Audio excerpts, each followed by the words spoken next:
अस्सलाम वालेकुम दोस्तों, मां तव्हांजो पंहिंजो प्यारो भाउ इंसाफ़ अली राजपर। जीअं त अॼु असां हिकु दफ़ो ॿीहर डॉक्टर ज़किया सोलंकी वटि पहुता आहियूं। अॼु उन सां कुझु हाल अहिवाल कंदासीं त असल में फैमिली प्लानिंग छो थींदो आहे ऐं छा थींदो आहे, उन जा फ़ाइदा ऐं उन जा नुक़सान छा आहिनि। त अॼु असां डॉक्टर साहिब सां उन हिसाब सां थोरी ॻाल्हि ॿोल कंदासीं त ॾिसूं त हुननि जो छा चवणु आहे। अस्सलाम वालेकुम मैडम। वालेकुम अस्सलाम। मैडम, जेको इहे असां ॿुधो आहे त फैमिली प्लानिंग लाज़मी हूंदो आहे, वक़्बो कराइणु लाज़मी आहे। छा उन में केतिरी सदाकत आहे त वक़्बो कराइणु छा लाज़मी आहे, या जेको आहे सो न बि कराए माण्हू उन लाइ कहिड़ो पैगाम आहे, जेको कराए त उन लाइ पैगाम कहिड़ो आहे, इन जे बारे में थोरो असांखे मालूमात ॾिजो।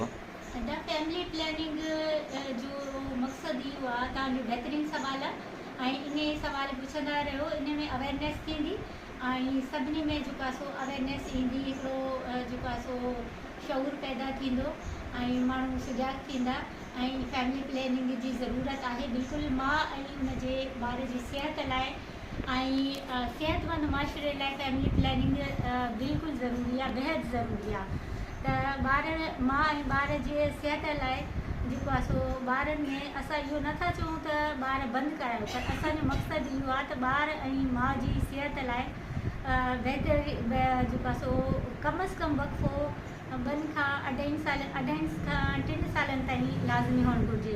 छो जो जेकॾहिं ॿारु सिहतमंद हूंदो त मुआशिरो सिहतमंद हूंदो ऐं मुआशिरो सिहतमंद हूंदो त हिकु क़ौम सिहतमंद हूंदी। त असांजो पैगाम आहे त सभई फैमिली प्लानिंग जेको आहे सो कयो।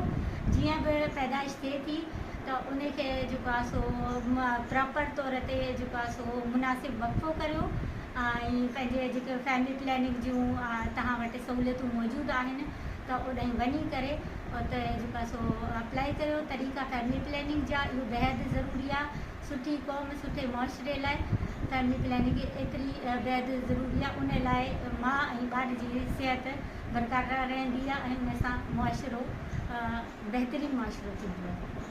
जीअं त